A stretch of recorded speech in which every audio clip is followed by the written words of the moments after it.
Simple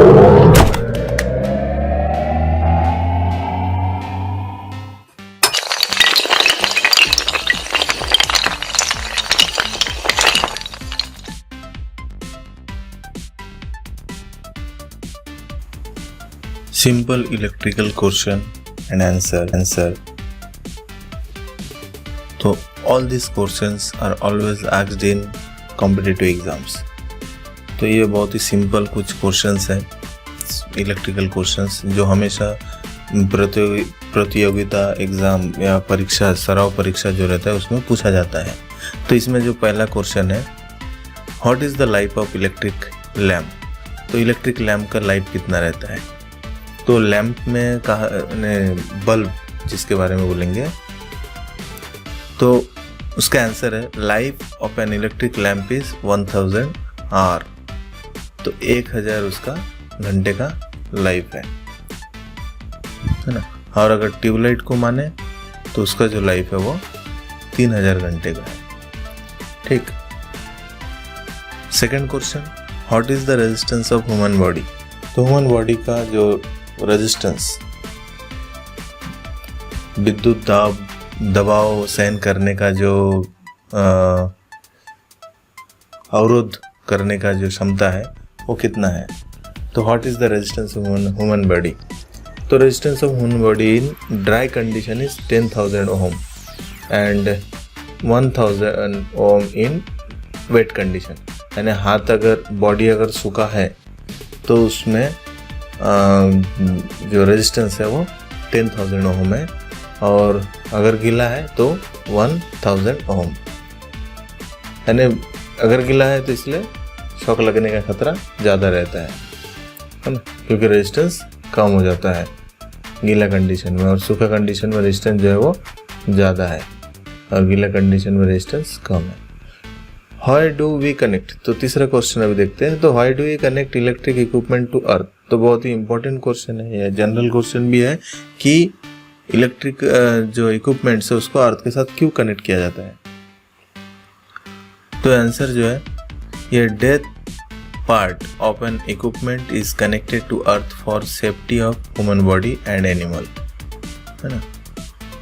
तो dead part क्या है। तो डेड पार्ट जो है कोई भी इक्विपमेंट का, उसको अर्थ के साथ कनेक्ट किया जाता है। तो dead part is a part which does not have current.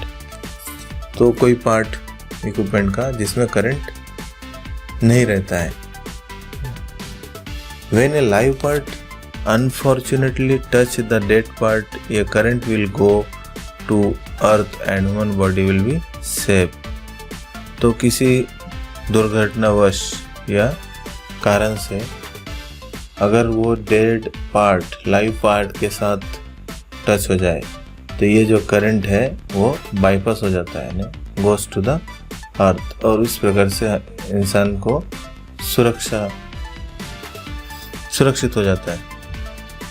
Next question जो है, how does human body feel a shock when a voltage is touch to a body. तो इंसान को शॉक क्यों लगता है ना, जब किसी when a voltage is touch to the body. तो बॉडी के साथ अगर वोल्टेज टच हो जाए तो इंसान को शॉक क्यों लगता है, बॉडी फील ए शॉक।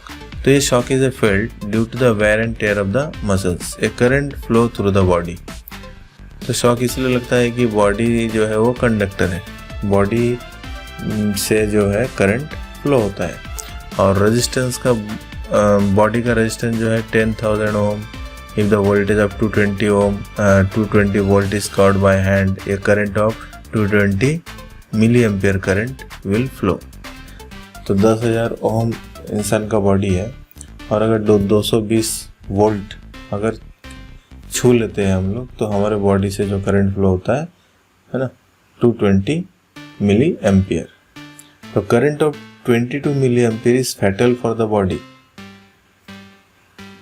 तो 22 मिली एम्पियर, उससे अगर कम है तो बॉडी सहन कर सकता है, लेकिन उससे ज़्यादा 22 मिली एम्पियर भी अगर करंट फ्लो होता है बॉडी से, वो बहुत ही खतरनाक हो सकता है।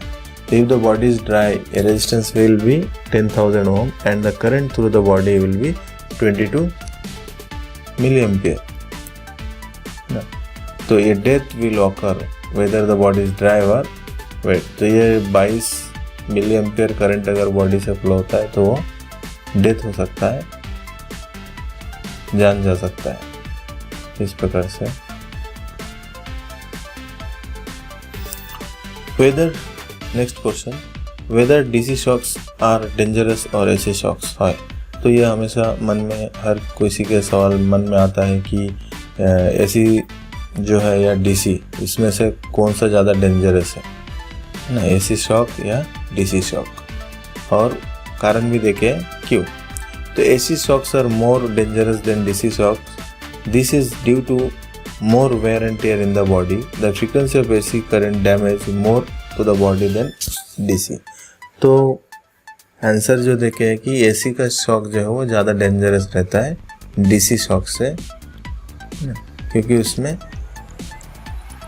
Frequency of AC current damage more of the body, body को ज़्यादा डैमेज करता है एसी सप्लाई के द्वारा जो लगने वाला शॉक है, इसलिए AC shocks are more dangerous. What is the resistivity of earth. अब अर्थ का रेजिस्टिविटी कितना रहता है। तो resistivity of the earth varies from 100 ohm meter to 10,000 ohm meter. The resistivity will depends on the type of soil. तो resistivity जो है soil के ऊपर डिपेंड करता है।